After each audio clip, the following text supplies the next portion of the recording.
Olá, a TV Justiça transmite agora a sessão de julgamentos da Subseção 2, especializada em dissídios individuais do TST. Você vai acompanhar um resumo da sessão e conferir o que foi destaque na pauta do tribunal.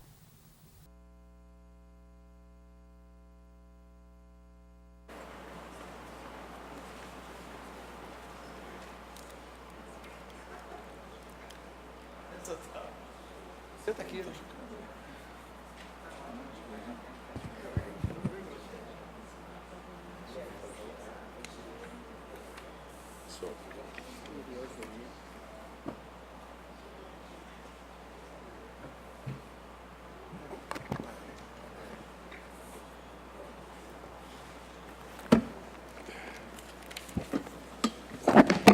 Bom dia, muito obrigado pela atenção. Por favor, queiram sentar-se.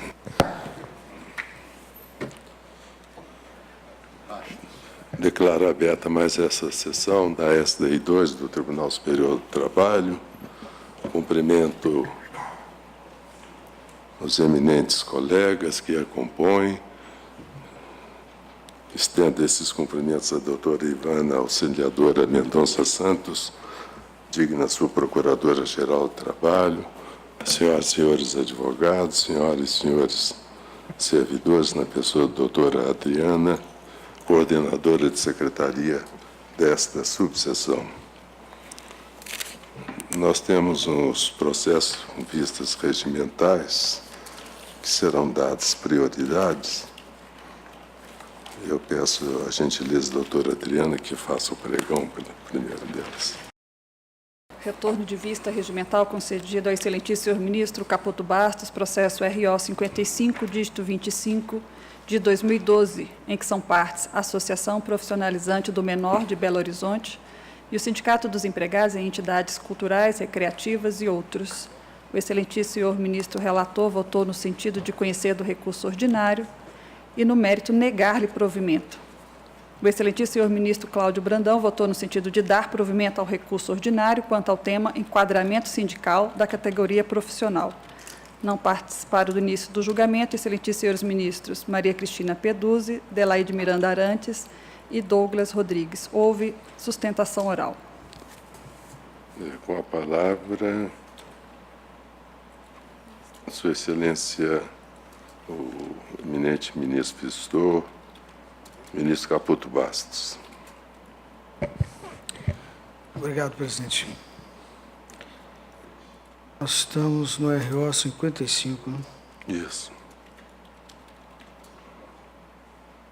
Presidente, é um voto bastante longo. Tomei a liberdade de encaminhar aos eminentes colegas o meu voto e onde ouso divergir aqui do eminente ministro relator.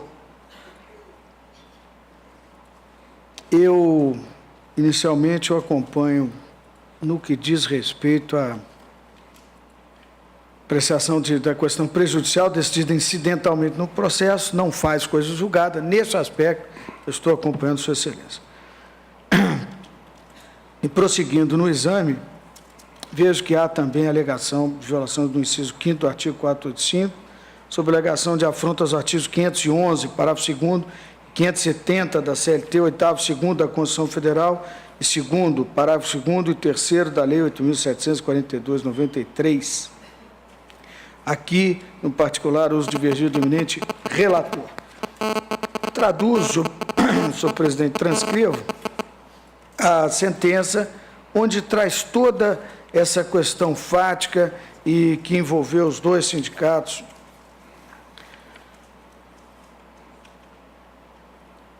O Senalba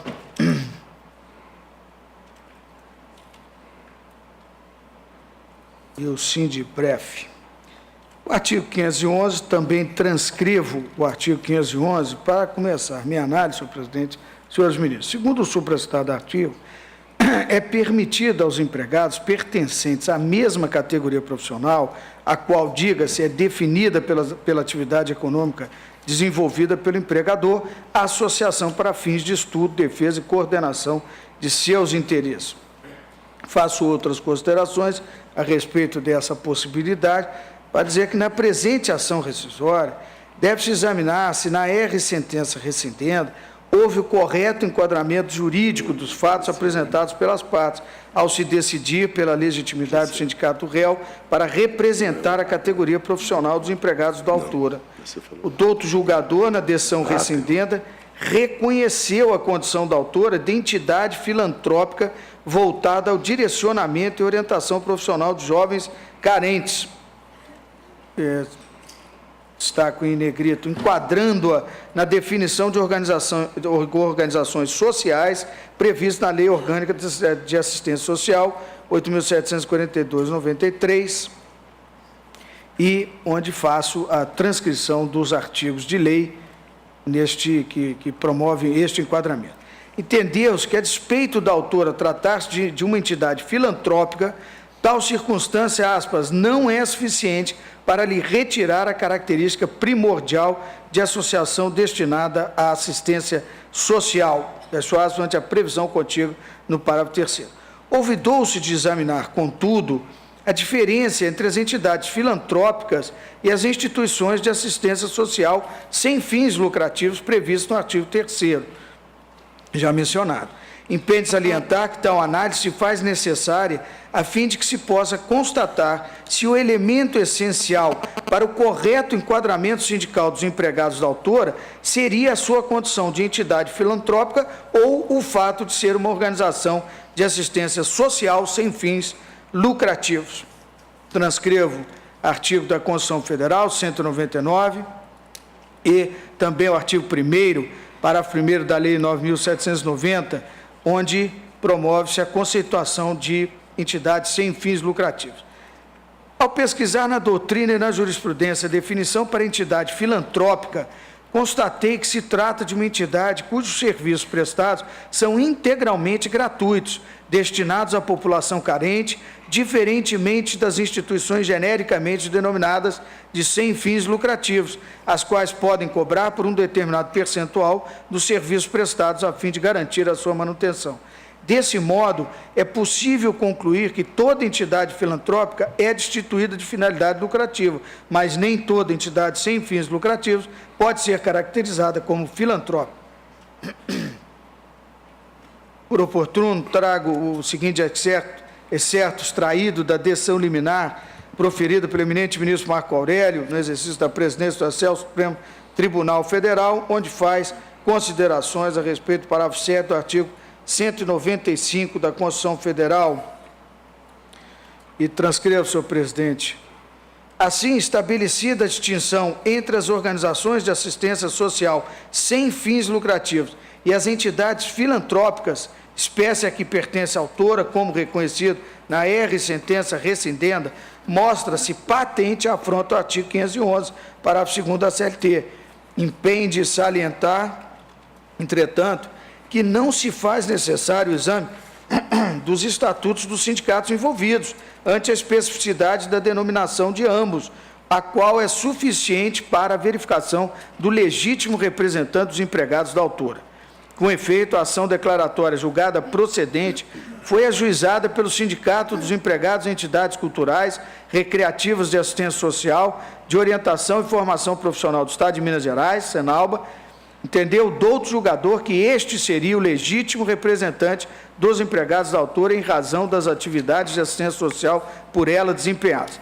Tal como alegado pela autora, observo que a denominação do Sindicato dos Empregados em Instituições Beneficentes, Religiosas e Filantrópicas do Estado de Minas Gerais indica que este possui uma área de atuação mais específica que o sindicato réu, ao representar os empregados das instituições filantrópicas, dentre as quais se encontra a hora recorrente.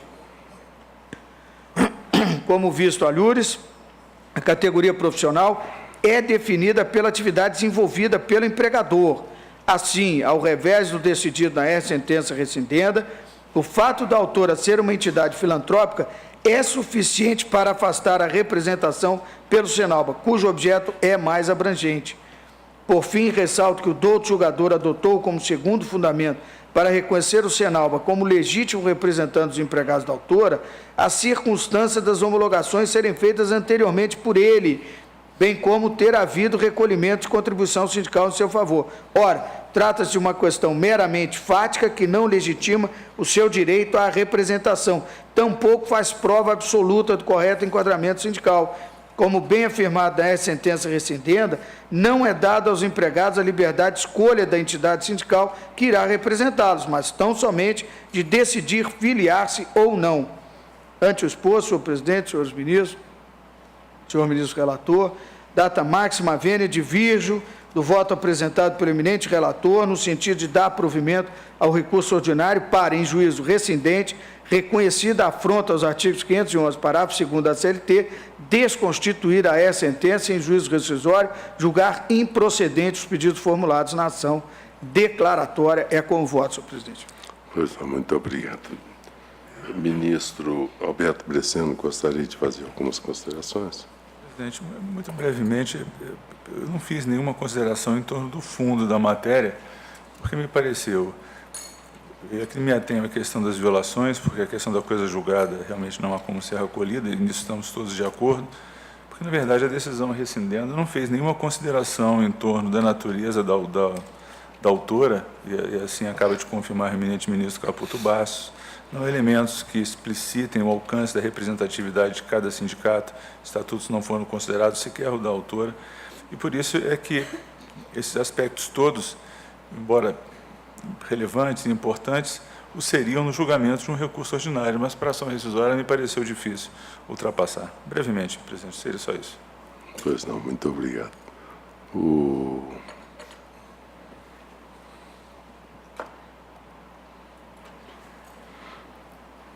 Como voto, Sua Excelência, a ministra Adelaide Miranda.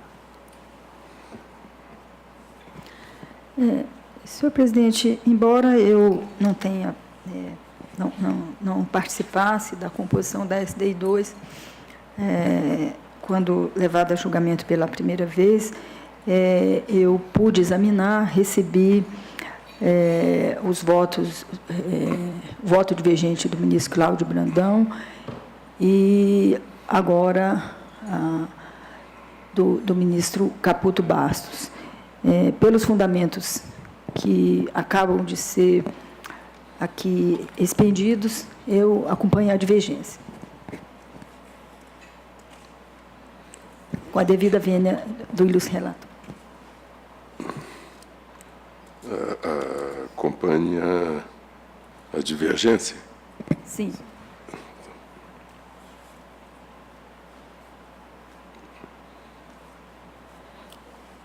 Como vota, Sua Excelência, o ministro Douglas? Senhor presidente, senhores ministros, a presente ação rescisória está fundada em duas linhas de argumentação. A primeira, em violação à coisa julgada, que, como já foi dita, a exaustão não se configura, evidentemente, a discussão incidental travada numa ação de cumprimento acerca da representatividade da então autora, obviamente não faz coisa julgada, vinculando cognição futura exercitada na ação declaratória, cuja coisa julgada está agora sob sindicância. No segundo aspecto, senhor presidente, embora reconhecendo o esforço do ministro Cláudio e do ministro Guilherme, que avançaram na pesquisa da natureza jurídica da entidade, o voto condutor lavrado pelo não menos ilustre ministro Alberto Bresciani me parece emprestar a adequada solução à hipótese, na medida em que a súmula 410 inviabiliza qualquer incursão no acervo fático probatório para que se proceda à pesquisa que foi aqui desenvolvida no voto dissonante. Então, com a vênia às suas excelências, eu estou acompanhando o eminente relator. Pois não. Como vota Sua Excelência a ministra Maria Cristina Pedroso? Senhor presidente, eu, em princípio, peço vista em mesa. Vista em mesa, Sua Excelência, a ministra Maria Cristina Pedroso.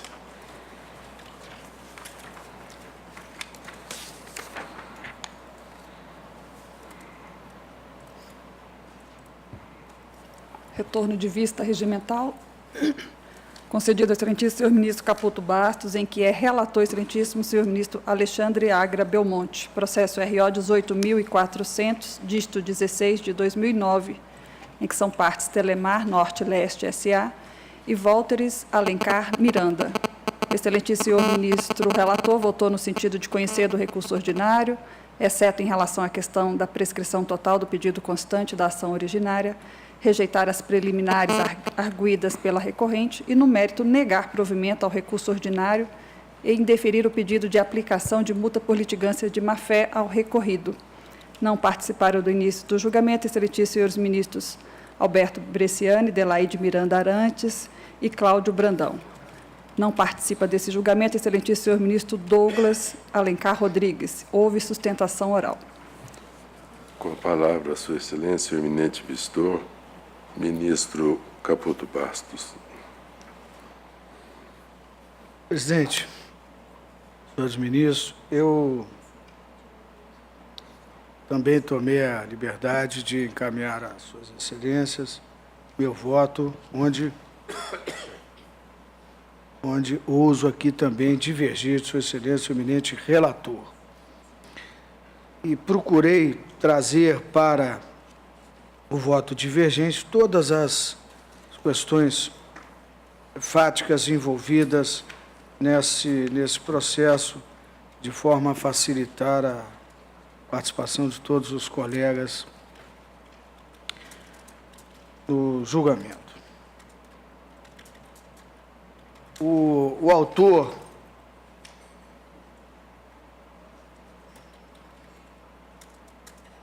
postula a desconstituição da sentença nos pontos em que forem deferidos os seus pedidos de adicional de periculosidade, horas extraordinárias, diferenças da multa de 40% do fundo de garantia decorrente de expurgos inflacionários e compensação por dano moral.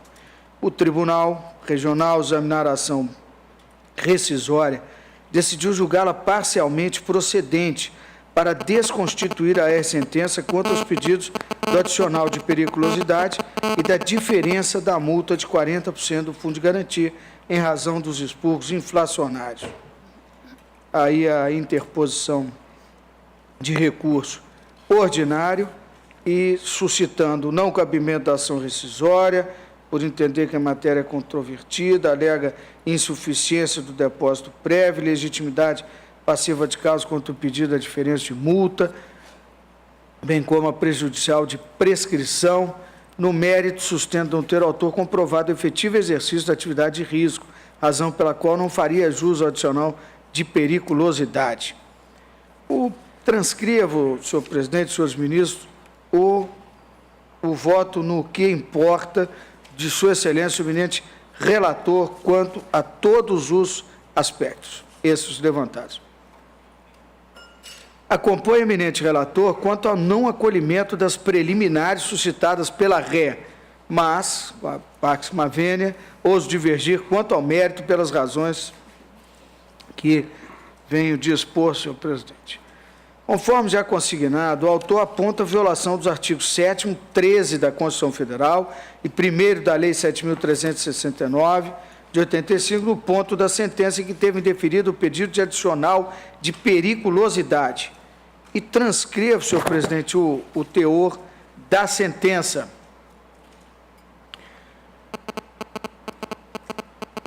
Vê-se, pois, que o douto julgador entendeu ser indevido o pagamento do adicional de periculosidade ao constatar que, a despeito de constar no laudo pericial que o reclamante se encontrava exposto ao agente perigoso, o seu contato era eventual.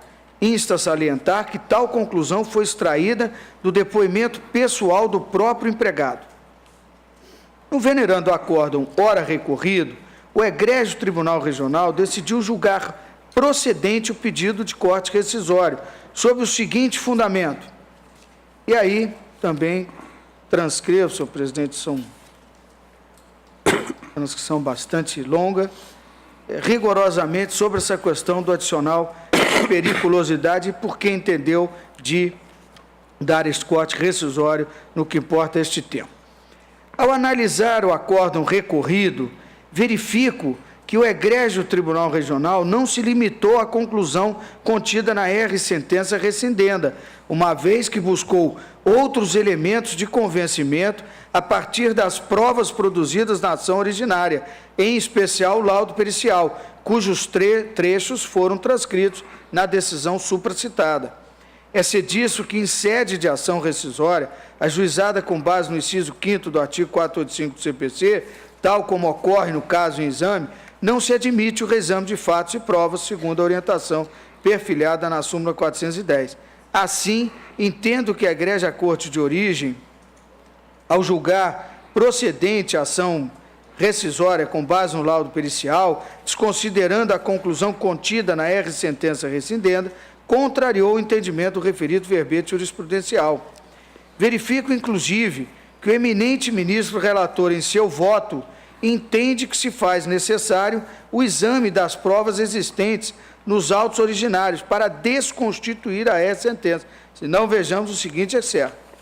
Em que pese a sentença originária ter concluído que o contato era eventual, as provas trazidas são em sentido do contato intermitente e habitual, principalmente quando se examina o depoimento do empregado transcrito naquela sentença. Sigo com a transcrição do voto do eminente relator.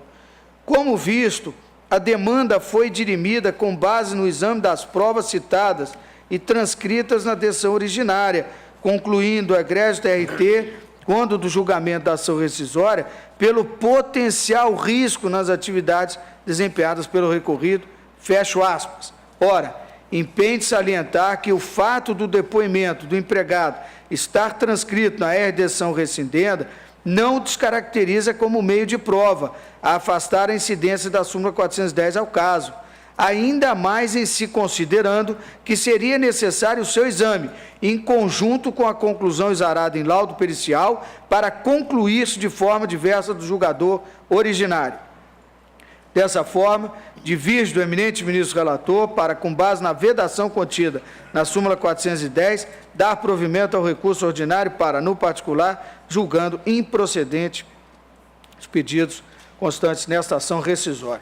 No que concerne, senhor presidente, a diferença da multa de 40% do fundo de garantia decorrente dos expurgos inflacionários, o autor alegou ter a sentença afrontado os incisos 1º e 3º do artigo 7º da Constituição Federal e a Lei 8.036/90, bem quanto contrariada a orientação jurisprudencial 341 da SBDI 1. Alega que tal parcela não foi objeto de acordo firmado entre o autor e a empresa Ré. E transcrevo o teor integral da sentença, no que pertine ao tema. A Ré, em seu recurso ordinário, apenas alega ser da Caixa Econômica Federal a responsabilidade pelo pagamento das diferenças postuladas. É-se disso, contudo, que o recurso ordinário é dotado de efeito devolutivo, razão pela qual, desde que atendido o preceito incerto no artigo 514, segundo do CPC, e a orientação perfilhada na súmula 422, esta Corte deve proceder à análise de todos os fundamentos trazidos na petição inicial e na defesa, não se limitando às alegações recursais. O eminente ministro relator votou no sentido de negar provimento ao recurso ordinário, por entender que a referida decisão teria sido proferida em sintonia com a orientação jurisprudencial 341 da SBDI 1, de acordo com a qual é da responsabilidade do empregador o pagamento das diferenças da multa de 40% do fundo de garantia, decorrente dos expurgos inflacionários. De igual modo, diverjo da solução dada pelo eminente relator com a máxima vênia. Com efeito, no caso em exame, constato que a Egrégia Corte de Origem procedeu ao corte rescisório da sentença por entender violada a Lei Complementar número 110 de 2001. Cumpre salientar, contudo, que o autor, em sua petição inicial, não invocou afronta a dispositivo da referida lei. Na petição inicial, a parte pretende a desconstituição da decisão em face da suposta contrariedade à orientação jurisprudencial número 341 da SBDI 1, afronta a lei número 8.036 e violação dos incisos 1º e 3º do artigo 7º da Constituição Federal. Quanto à denunciada contrariedade ao verbete jurisprudencial, não se pode olvidar que esta Corte Superior, por meio da orientação jurisprudencial número 25 desta egrégia subseção, pacificou seu entendimento no sentido de que, aspas, e transcrevo, no que concerne a aduzida ofensa à Lei número e 36 de 90, esta se mostra extremamente genérica, já que a parte não indica qual dispositivo tido por violado. Segundo a súmula número 408, parte final, também transcrevo aqui para afastar. Por fim, no que concerne a apontada violação dos incisos 1º e 3º do artigo 7º da Constituição Federal, entendo que são impertinentes para o julgamento de procedência da ação rescisória em questão. Isso porque nada disciplinam acerca do direito ao pagamento das diferenças decorrentes dos expurgos inflacionários, tampouco da necessidade de o reclamante comprovar o seu direito às referidas diferenças. Os supracitados incisos, respectivamente, apenas garantem aos trabalhadores a proteção da relação de emprego contra a despedida arbitrária ou sem justa causa, assegurando-lhes indenização compensatória, bem como reconhece o direito ao fundo de garantia por tempo de serviço. Assim, de igual modo, a máxima vênia divide do voto do eminente ministro relator para dar provimento ao recurso ordinário, julgando improcedentes pedidos constantes nessa ação rescisória quanto a estes pontos. No tocante ao pedido de condenação à multa por litigância de má-fé, acompanha o relator para indeferi-lo. Ante o exposto, senhor presidente, senhores ministros, dou provimento ao recurso da ré para julgar improcedente a ação rescisória e indeferir o pedido de aplicação da multa por litigância de má-fé ao recorrido. É como voto, senhor presidente. O final, ministro Caputo, é julgar improcedente, dar provimento, julgar improcedente, e quanto à multa? Quanto aos dois pontos que estou divergindo, que é a questão do adicional de periculosidade, que acho que houve nítido revolvimento de fatos e provas, e das diferenças do fundo de garantia, porquanto na petição inicial não fora invocada... A parte da litigância de má-fé... O ministro relator a indeferiu e eu só estou acompanhando. Ah, tá. Então, concorda, acompanha o relator em dois aspectos, né? Isso. E diverge nos dois outros, em três aspectos, diverge em dois outros, e no final dá provimento ao recurso para julgar improcedente a ação. Isso, nesse ponto. Como voto, Sua Excelência, o ministro Cláudio Brandão. Presidente, salvo engano, eu não faço parte desse quórum sem pedido. É o ministro Douglas que não faz. Não, ministro Douglas. Ministro Douglas é que não está participando. Desculpe, presidente, que eu havia solicitado informações pela manhã em virtude desse processo. Não desculpe. Participar, se Vossa Excelência não se sentir habilitado. Não, eu peço vista regimental. Isso. Porque, na verdade, eu me equivoquei com relação ao processo de vista regimental, achando que era um outro do ministro Alexandre, do ministro Alberto também, então eu peço vista regimental. Pois não. Então, após... E peço desculpas, presidente, porque o equívoco foi meu. Não, é absoluto. Após o voto vista de Sua Excelência o ministro Caputo Bastos, pediu vista Sua Excelência o ministro Cláudio Brandão. Relator, excelentíssimo senhor ministro Alberto Bresciani, processo 1008, dígito 86, de 2012, em que são partes Texide do Brasil, LTDA e Marcelo do Carmo Braga. Com a palavra, Sua Excelência, o eminente relator, o ministro Alberto Bresciani.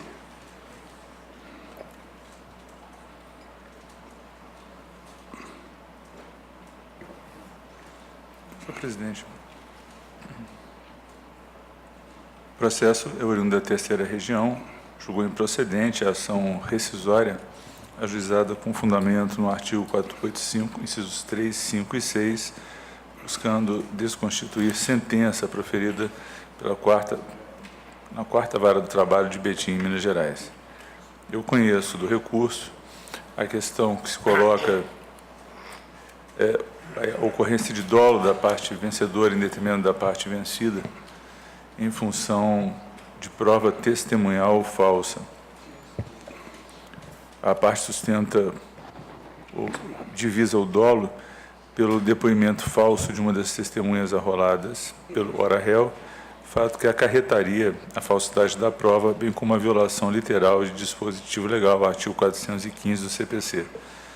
Sustenta que a condenação que lhe foi imposta na sentença relativa ao pagamento de indenização por danos morais no montante de R$30.000 fundamentou-se exclusivamente no depoimento da testemunha Wanderson Andrade Vieira, tendo sido feita apenas vaga alusão ao outro depoimento, que na cariação feita pelo juiz prolator da sentença, disse não ter conhecimento de fato, mas, aspas, que isto poderia ocorrer.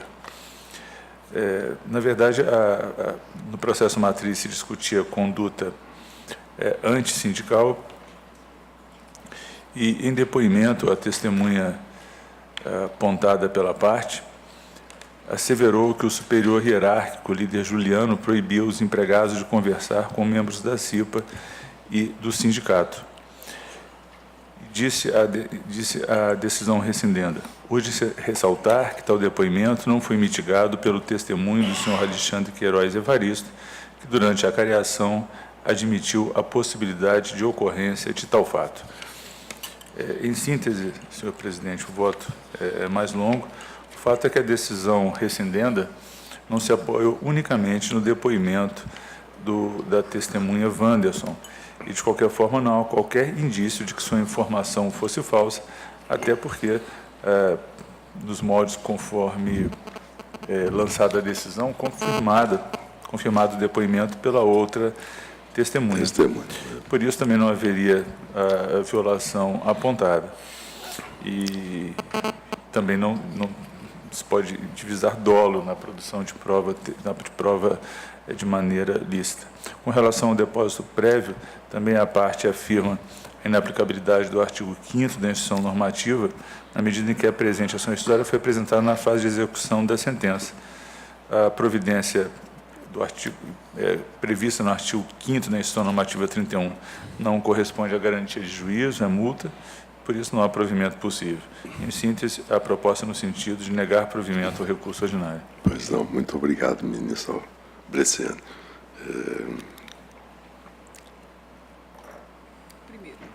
Doutor Carlos, eu vou indagar se há algum destaque no voto. Não havendo destaque no voto de Sua Excelência, proclamo que a decisão é unânime. Nos termos da decisão de Sua Excelência, o eminente relator, ministro Alberto Bresciani, registrada a presença do ilustre advogado Dr. Carlos Vinícius Duarte Amorim. Relator excelentíssimo, senhor ministro Douglas Rodrigues, processo RO 42.400, dígito 36, de 2007, em que são partes Tereza Maria dos Santos e outros, e Itaú Unibanco S.A. Com a palavra, Sua Excelência, o eminente relator Douglas Alencar. Senhor presidente, cuida-se aqui de recurso ordinário em ação rescisória contra acórdão proferido pelo Tribunal Regional do Trabalho da Primeira Região. Na decisão recorrida, foram afastadas as preliminares de inépcia e de impossibilidade jurídica do pedido, refutada também a questão alusiva à decadência e julgada procedente a pretensão desconstitutiva por violação legal. Os réus, então, interpõem o presente recurso ordinário, em que renovam a preliminar de incompetência do Tribunal Regional do Trabalho para o exame da pretensão rescisória, também reabrem o debate em torno da decadência e postulam a reforma da decisão regional para que seja julgada improcedente a pretensão rescisória. Eu estou votando, senhor presidente, senhores ministros, pelo conhecimento do recurso ordinário. Em relação ao debate vinculado à incompetência do regional, é bem verdade, registro no voto, que houve a interposição de recurso de revista, mas no âmbito desta Corte não houve edição de juízo de mérito. A revista não foi conhecida por deficiência de fundamentação. Daí porque, na linha da súmula 192 desta Corte, item 1, a competência de fato pertencia ao egrégio regional de origem. No que diz respeito à decadência, da mesma forma, estou votando pelo desprovimento do recurso e o faço invocando aqui a diretriz prevista no item 1 da súmula 100 desta Corte, na medida em que o prazo decadencial deve ser contado a partir da decisão do trânsito em julgado da decisão proferida no âmbito desta Corte. No que concerne às violações legais e constitucionais, senhor presidente, foi apresentado um amplo leque de preceitos legais e constitucionais que teriam sido vulnerados pela decisão rescindenda.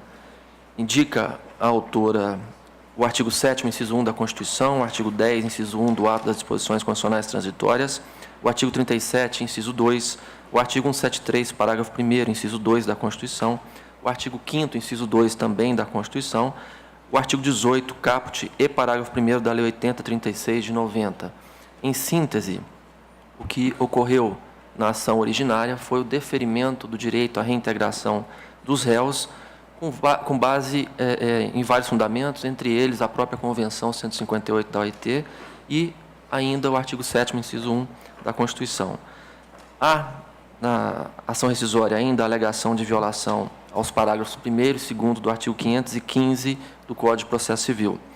Em relação, senhor presidente, senhores ministros, aos vários preceitos constitucionais referidos e ainda ao artigo 18 caput e parágrafo 1º da Lei 8036 de 90, eu observo no voto que não houve pré-questionamento, não houve na decisão rescindenda qualquer exame à luz dos preceitos constitucionais e legal que foram aqui referidos. Por isso, eu estou reconhecendo equivocada a decisão regional e, no ponto, afastando-a, reformando-a para manter a coisa julgada originária. Há um debate subsequente, senhor presidente, havia iniciado o debate com o ministro Cláudio, que diz respeito à configuração ou não da violação dos parágrafos 1º e 2º do artigo 515 do CPC. E aqui a matéria, de fato, é interessante, porque a Corte de origem julgou improcedente a pretensão com base nesse fundamento. O que disse o autor? Houve na ação matriz a produção de uma defesa pelo litisconsorte remissiva, invocando os fundamentos da defesa oferecida pelo outro litisconsorte. E no recurso ordinário, o tribunal não conheceu do recurso no ponto dizendo ter havido inovação, na medida em que, na defesa produzida pelo ora autor, apenas foram questionados aspectos de natureza processual, impossibilidade jurídica, inépcia da petição inicial. Não houve, portanto, exame no acórdão regional dos fundamentos da defesa produzidos pelo litisconsorte, o que era a pretensão do ora recorrido, né, do Banco Itaú. A tese, senhor presidente, me parece demandar aqui o reexame de fatos e provas para que nós possamos aferir se seria possível ou não, seria adequado ou não o aproveitamento da defesa produzida pelo réu em favor de outro, aquele que interpôs o recurso e que figura agora como autor da presente ação rescisória. Pelas premissas inscritas no acórdão regional, não é possível divisar se a situação estava regulada pelo artigo 48 ou pelo artigo 320, inciso 1 do Código de Processo Civil. E, por isso, me parece inviável a pretensão rescisória também sob esse fundamento. Então, estou votando, senhor presidente, senhores ministros, em síntese, pelo conhecimento do recurso ordinário e, no mérito, pelo seu provimento para julgar improcedente o pedido de rescisão do julgado e invertendo o ônus da sucumbência na forma legal. É esse o voto, senhor presidente. Em síntese, me coloco à disposição, se tiver a competência para tanto, para suprir eventuais dúvidas. Por hora, a decisão é favorável ao recorrido, não é? Não, senhor presidente. Não? Na verdade... O Banco Itaú é o recorrido. É o recorrido. Tá certo. É que aqui está pelo recorrido Banco Itaú.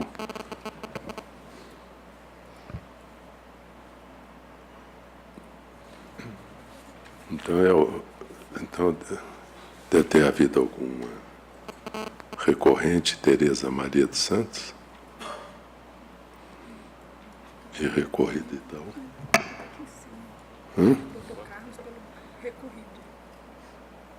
O recorrido, pois é, o especialista está julgando improcedente, né?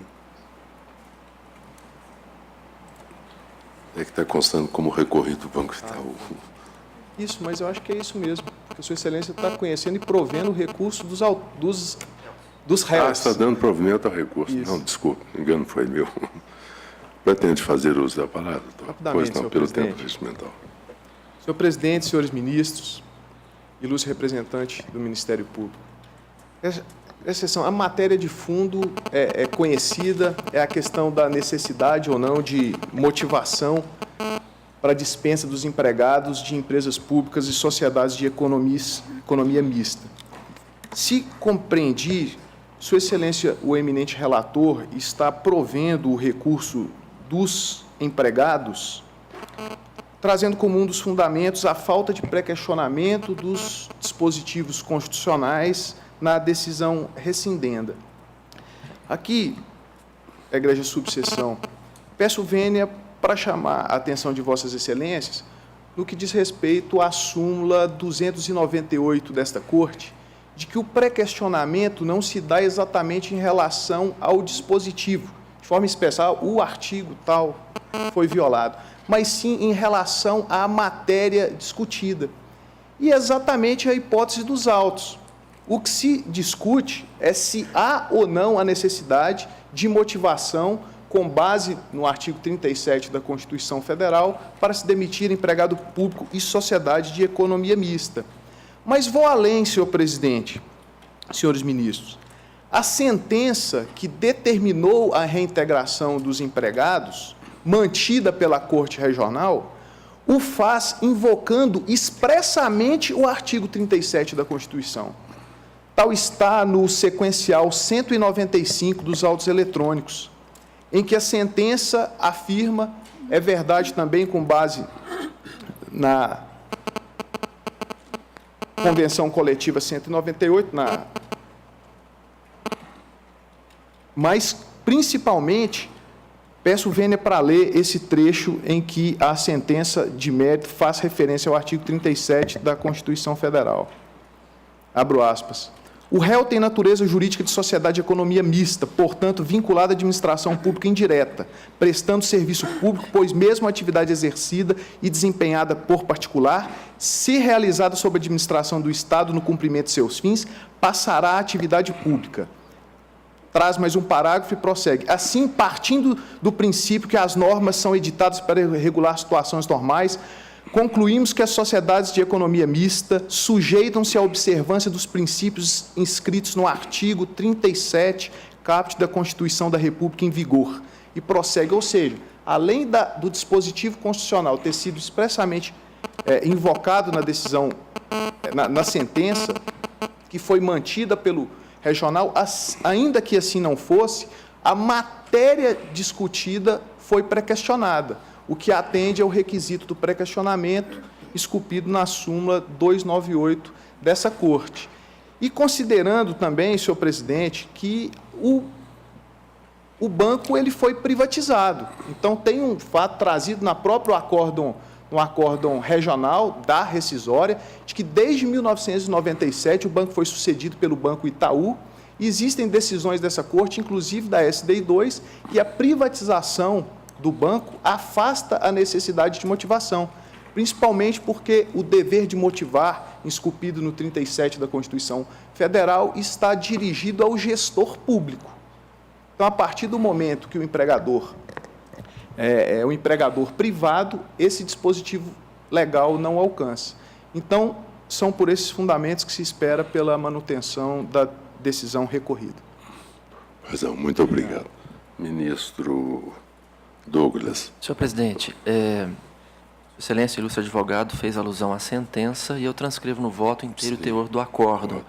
E lendo o acórdão, de fato, é um acórdão extremamente conciso, embora no relatório tenha feito alusão ao debate vinculado à reintegração, com base na Convenção 158, que era o inconformismo do então recorrente, ao decidir a questão, o fez de forma extremamente concisa, dizendo que houve inovação, dizendo que a tese da defesa do então recorrente ficou circunscrita à inépcia da inicial, à carência da ação e à inexistência de sucessão de empregadores.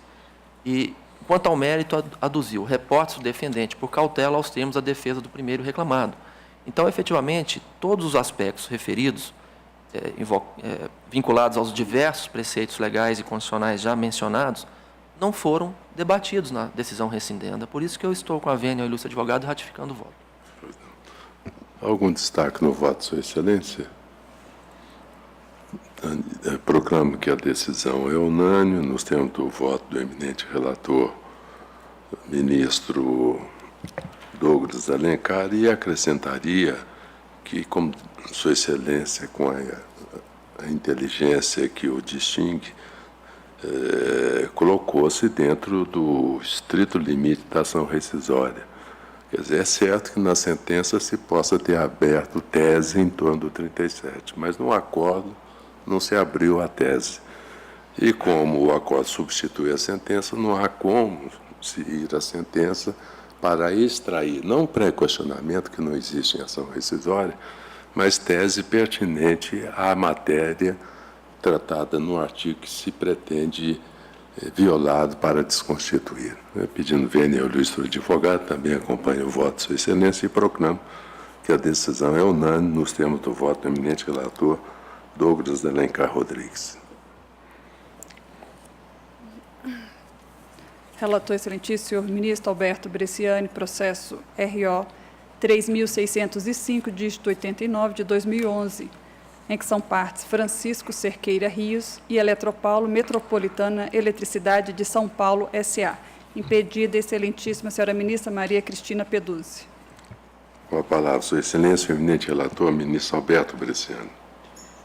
Senhor presidente, o TRD da 2ª Região julgou improcedente a ação rescisória ajuizada por Francisco Cerqueira Rios, buscando rescindir parcialmente acórdão proferido na reclamação trabalhista que teve início na 30ª Vara do Trabalho de São Paulo. É uma preliminar de não conhecimento do recurso, citado em contra-razões, calcada na súmula 422, que eu rejeito, há fundamento suficiente, conheço o recurso ordinário. A matéria que se coloca é a possibilidade de deferimento de equiparação salarial. A ofensa que se maneja com base no artigo 485.5 do CPC é o artigo 461, parágrafo 1º da CLT. O acórdão regional negou a equiparação salarial ao fundamento de que o paradigma teria sido promovido exatamente 2 anos antes que o reclamante, no processo matriz, disse isso. São exatamente 2 anos, 1º de setembro de 90, 1º de setembro de 92. A tese que se maneja em ação rescisória é que esse período haveria de ser superior a 2 anos, e que não aconteceria no fato. Ocorre que o acordo regional ele se limita a este aspecto, ele não vai além, explicitando os demais elementos que poderiam ensejar ou afastar a equiparação salarial. E por isso me parece que o corte rescisório aqui encontraria óbice na súmula 410. O regional, ao prolatar a decisão rescindendo, não analisou a equiparação salarial sob enfoque dos demais pressupostos para o deferimento da pretensão. Limitou-se ao exame da configuração desse requisito temporal. Por isso é que proponho que se negue o provimento ao recurso ordinário. Muito obrigado, ministro Bresciani. Doutora Maria Cristina, pretende fazer uso da palavra? Excelência, eu vou requerer apenas o registro com procuração nos autos. Muito obrigado pela atenção. Indago dos colegas se há algum destaque. Sem destaques, proclamo que a decisão é unânime nos termos do voto do eminente relator, ministro Alberto Bresciani, registrada a presença da ilustre advogada doutora Maria Cristina da Costa Fonseca, que neste ato requer e é deferido a juntada de procuração. Relator, excelentíssimo senhor ministro Alberto Bresciani, processo RO 3.619, dígito 39, de 2012, em que são partes T4F, Entretenimento S.A. e Sérgio Tadeu Leal. Com a palavra, sua excelência, o eminente relator, ministro Alberto Bresciani. Presidente, também o TRT da 2ª Região julgou improcedente a ação rescisória ajuizada, que buscava rescindir acórdão proferido em reclamação trabalhista, que também teve início na 30ª Vara do Trabalho de São Paulo. Os temas são violação a preceitos de lei e da Constituição Federal em função do reconhecimento de relação de emprego. A parte alega violação dos artigos 5º caput e 36 da Constituição Federal, 2º, 3º e 9º da CLT, 104, 422 do Código Civil e 129 da Lei 11.169 de 2005. Diz a decisão recorrida que, no caso em análise, a decisão rescindenda concluiu de forma categórica pela existência da relação empregatícia entre as partes e assim ressai a evidência o óbice da súmula 410. No caso dos autos, a decisão rescindenda é calcada na oitiva de testemunha e no fato de que o trabalhador estaria subordinado a que efetivamente a representante da reclamada findou por concluir no sentido da relação de emprego sem desnaturar relação comercial previamente estabelecida e que não se confunde com o período em que houve reconhecimento de relação de emprego. Com relação aos artigos 5º caput e 36 da Constituição Federal, 104 e 422 do Código Civil e 129 da Lei 11.196 de 2005, não houve apreciação do caso à luz de suas disciplinas, por isso a incidência da súmula 298, com relação aos artigos 2º, 3º e 9º da CLT, de fato, os aspectos, de fato, inscritos na decisão rescindenda não autorizariam o corte rescisório. Do mesmo modo, a ocorrência de erro de fato, quando houve discussão em torno de todos os temas manejados pelas partes, não seria possível. Por isso, a proposta é no sentido de negar provimento ao recurso ordinário. Muito obrigado, ministro Alberto. Eu vou conceder a palavra ao doutor Maurício de Figueiredo Corrêa da Veiga e, se houver divergência, eu asseguro a palavra à doutora Renata. Com a palavra, sua senhoria, doutor Maurício de Figueiredo Corrêa da Veiga.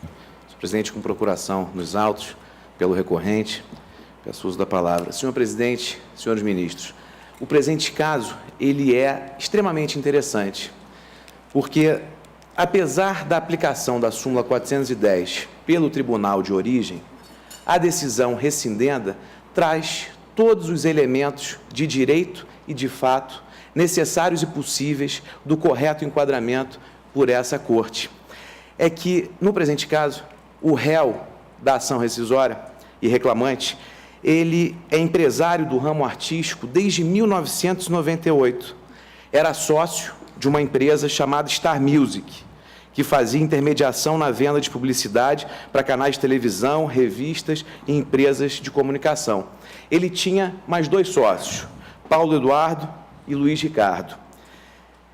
Tanto Sérgio Tadeu, que é o réu na presente ação rescisória e recorrido, o Paulo Eduardo e uma outra pessoa, Paulo Otávio, constituíram uma empresa chamada PSL Participações, que o objeto social era produção, organização e promoção de espetáculos.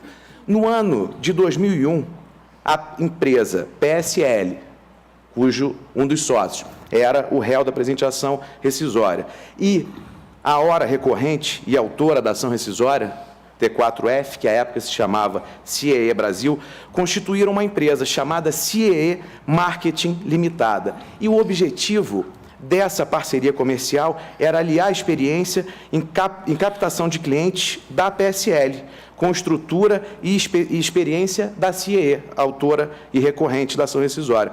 Porque enquanto uma tem os produtos, a outra captava os clientes no mercado.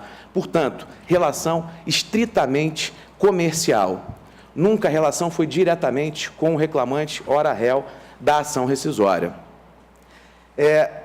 A PSL, empresa que o réu da ação rescisória, reclamante, tinha essa parceria com a empresa CIEE Brasil, ela se retira dessa sociedade, dessa parceria, em 2004. E as cotas são transferidas para a CIEE Marketing. E o reclamante, ora réu da ação rescisória, é devidamente indenizado depois da apuração de haveres e recebe valor de quase R$1 milhão.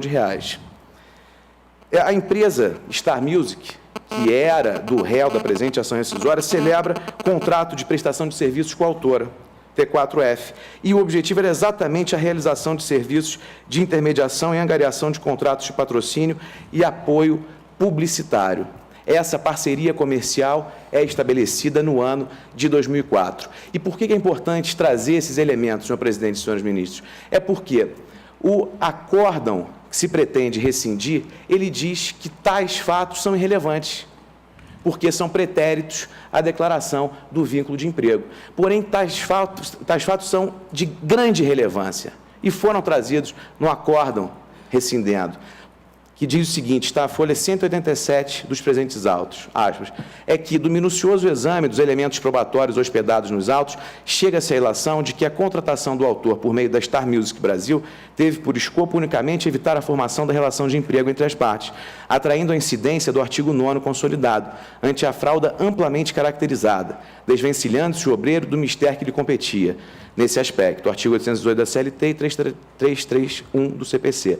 Primeiramente, ao reverso do argumento originário, vale ressaltar que as declarações da testemunha do autor, relativamente à venda das cotas de participação da PSL Participações Limitada, da qual era sócio o autor, na CIE Marketing Limitada, a demandada e a prestação de serviços do obreiro por meio da Star Music, não tem o condão de descaracterizar o liame empregatício vindicado na inicial. Referidas informações são absolutamente relevantes para o deslinde da demanda, eis que a transação comercial noticiada pela testemunha, ocorrida entre o final de 2003 e início de 2004, não está sendo questionada nos autos e, portanto, não atinge a relação jurídica entre o reclamante e a reclamada, alusiva ao interregno de janeiro de 2004 a janeiro de 2006. Esta, sim, de natureza controvertida e cuja peculiaridade enseja análise mais profunda. Essa é a tese do acórdão. Todavia, não dá para se extrair somente de forma isolada esse período de 2004 a 2006. Toda essa relação comercial que houve anteriormente, que o acórdão transcreve, porém diz que é irrelevante, é fundamental para caracterizar que o reclamante, ora réu na ação rescisória, era empresário bem-sucedido, está no ramo artístico desde 1998. E fazia exatamente a captação de clientes junto a esse mercado, um mercado estritamente restrito.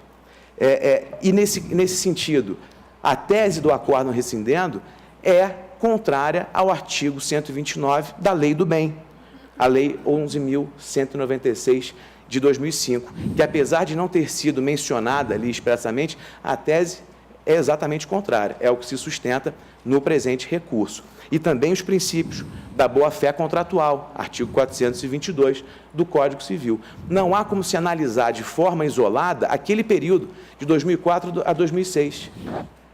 O réu da presente ação era empresário, teve uma relação comercial. Em 2003, rescinde, sai daquela sociedade que era constituída com a empresa hora recorrente e recebe quase R$1 milhão.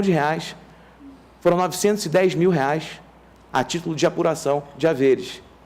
E, através da empresa dele, Star Music, ele continua uma prestação de serviços com a hora recorrente. E, além disso, em 2006, ele rompe essa relação comercial com a hora recorrente e faz, inclusive, outro contrato com sua pessoa jurídica com a maior concorrente da hora recorrente, que é a empresa Tom Brasil, também no mesmo segmento. Foi por essa razão que a relação comercial terminou. Portanto, não há como analisar de forma isolada somente o período em que foi declarado o vínculo de emprego. Todo esse contexto probatório e fático que o acórdão regional lança, apesar de dizer que é irrelevante, é fundamental para o deslinde da presente controvérsia. E, por essa razão, a ação rescisória vem calcada em violação do artigo 485, inciso 5 e inciso 9, e a questão do erro de fato é exatamente a ausência, a questão da subordinação, o enfoque que foi dado na decisão rescindendo. E os dispositivos que foram violados pela decisão são exatamente artigo 2º e 3º da CLT, 129 da Lei 11.196 e o 104 e 422 do Código Civil. Portanto, em razão da má aplicação da súmula 410, é possível conhecimento e provimento da presente ação rescisória. Muito obrigado, doutor Molina.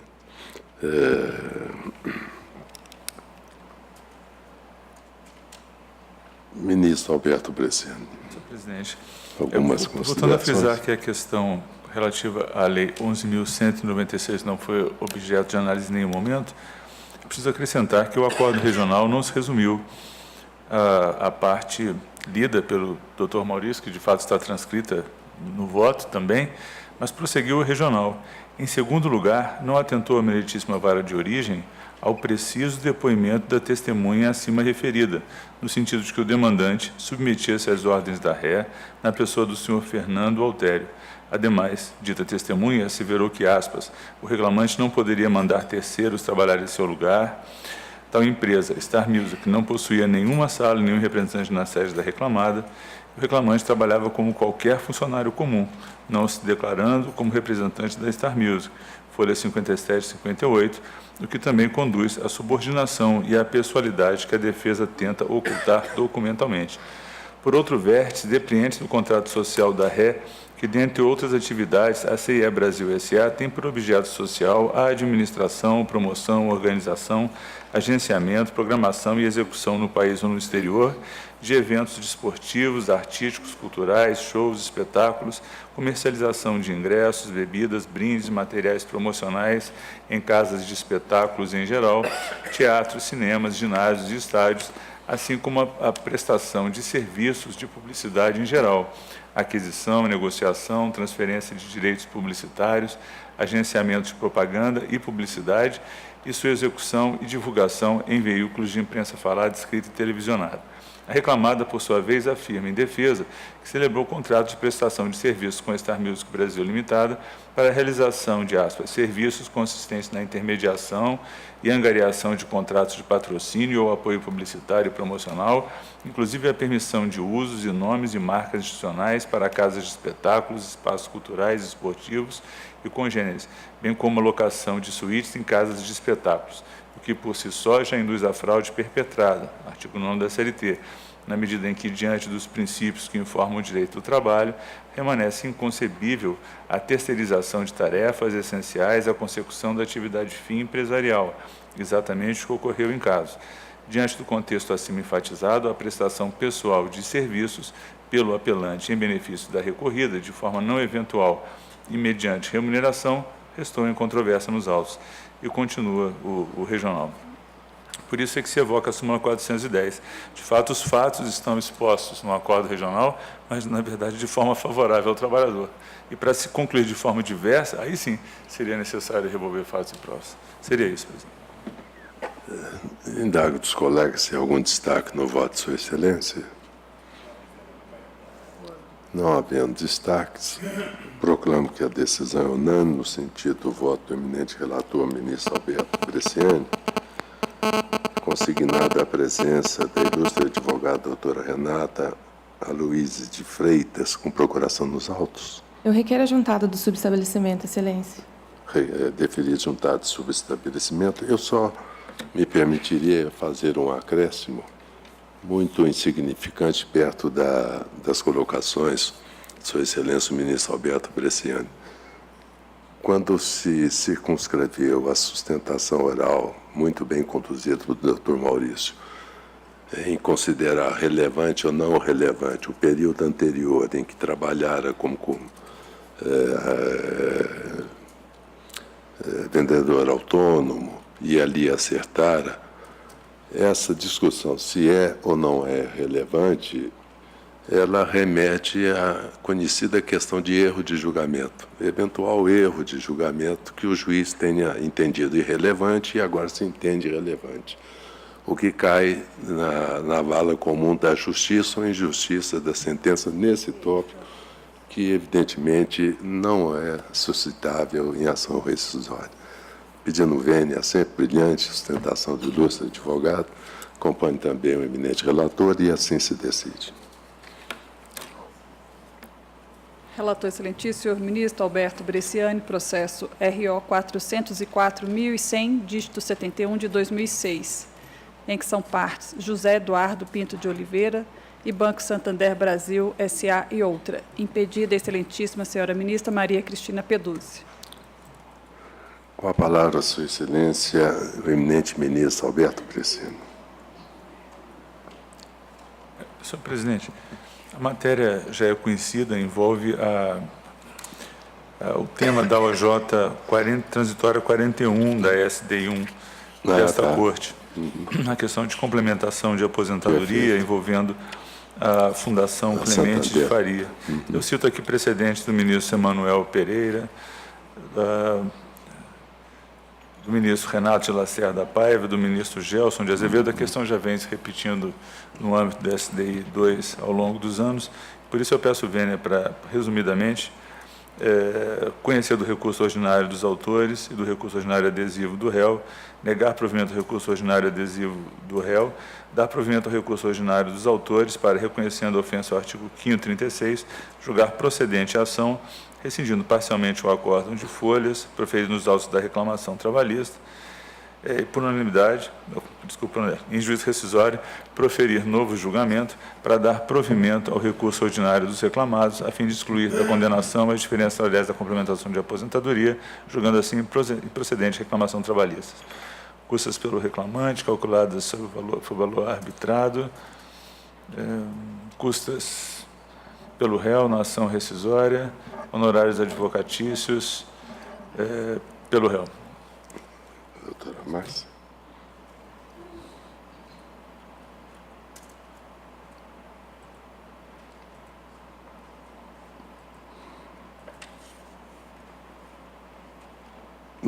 Doutora Márcia Lira, pretende fazer a sustentação? Excelência, apenas o registro da nossa presença com procuração às folhas 494 pelo Banco e Fundação. Muito obrigado pela atenção. Indago dos colegas se há algum destaque. Sem destaques, assim se decide a unanimidade nos termos do voto do eminente relator, ministro Alberto Bresciani, registrada a ilustre presença da doutora Márcia Lira Bergamo, com procuração nos autos. Relator excelentíssimo, senhor ministro Douglas Rodrigues, processo AGR-AIRO 596, dígito 63, de 2012, em que são parte Sindicato Nacional dos Trabalhadores em Embaixadas, Consulados, Organismos Internacionais e empregados que laboram para Estado estrangeiro ou para membros do Corpo Diplomático Estrangeiro no Brasil e os Estados Unidos da América. Com a palavra, Sua Excelência, o eminente relator, ministro Douglas Alencar Rodrigues. Senhor presidente, senhores ministros, no caso concreto, Sua Excelência, o eminente ministro Caputo Bastos, a quem tive a honra de suceder na condução do presente recurso, proferiu decisão de antecipação dos efeitos da tutela, determinando a liberação de valores que haviam sido apreendidos por considerar a parte executada na ação matriz ou na ação originária beneficiária da imunidade de jurisdição.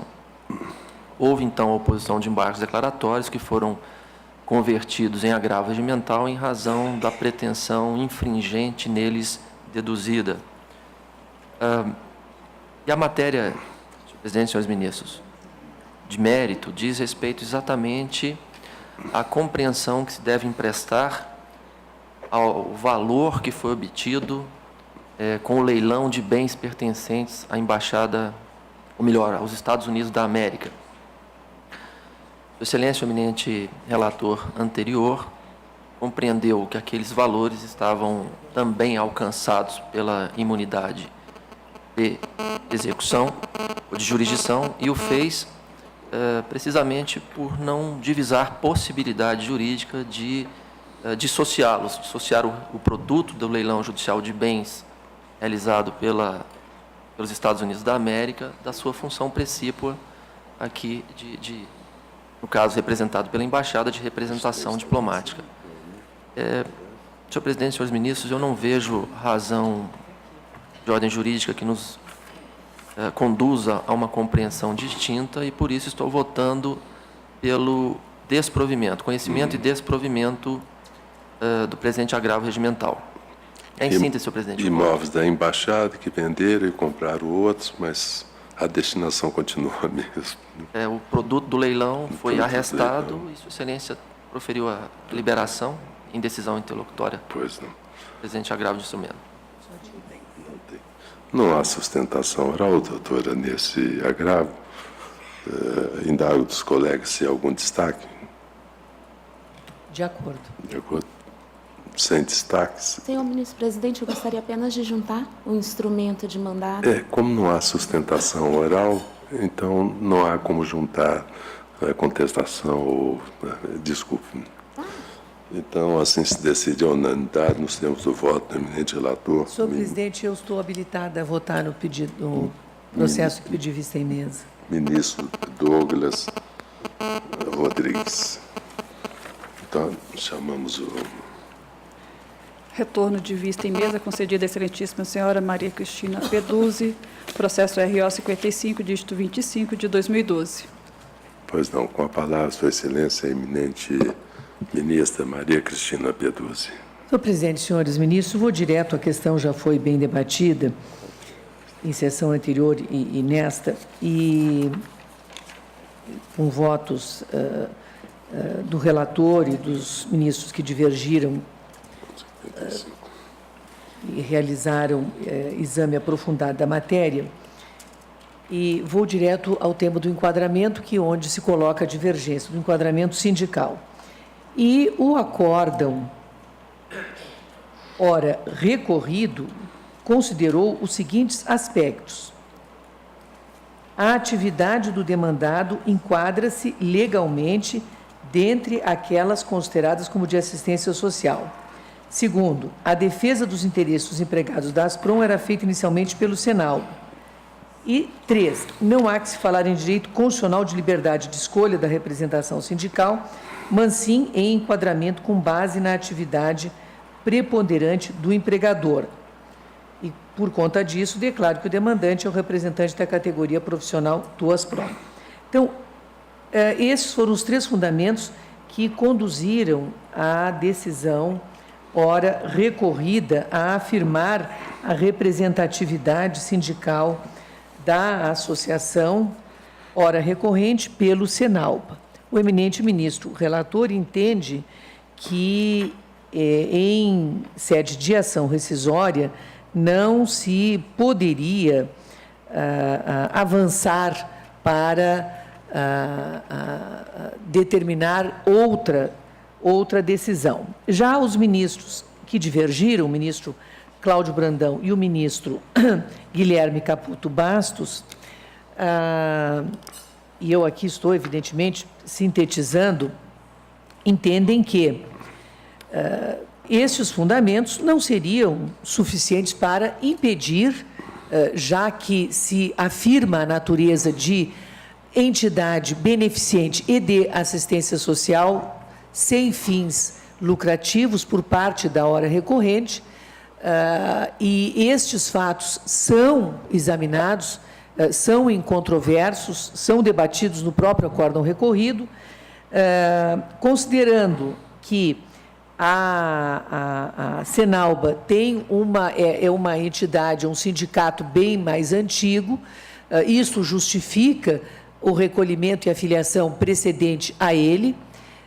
O sindicato, o Sindibref, que foi criado em 98 e a partir de 2002 passou a ser o sindicato de eleição, né, da hora recorrente, é um sindicato que se desmembrou por especificidade. E, por isso, não estaria vedado aqui avançar, né, no exame da legitimidade da representação sindical. E eu aqui vejo o seguinte, considerando também essa possibilidade, a Asprom é uma entidade beneficente e de assistência social sem fins lucrativos. Ora, o Sindipref é específico para representar os trabalhadores que exercem as suas atividades em entidades de cunho beneficente. E o Senalba, que tem um âmbito de atuação mais abrangente, alcança aquelas atividades de assistência social. E eu aqui me pergunto, os 3 fatos apontados pelo acórdão ora recorrido, o fato de a filiação ao Senalba preceder não exclui a filiação posterior a um sindicato que me parece que, por especificidade, foi criado num momento posterior para representar os trabalhadores em entidades beneficentes. O fato de escolher quer dizer, a liberdade sindical, interpretada aqui num sentido estrito, parece alcança essa possibilidade de, havendo, e não se está aqui descumprindo o norte do enquadramento sindical, né, que é a representatividade efetiva, não me parece que foi rompido com a escolha da representação sindical daquele, por especificidade, porque mais específico, porque é destinado a representar justamente os trabalhadores das entidades beneficentes. Então, não vejo qualquer afronta aqui ao princípio da unicidade sindical. Ele foi criado justamente para ser específico para as entidades beneficentes.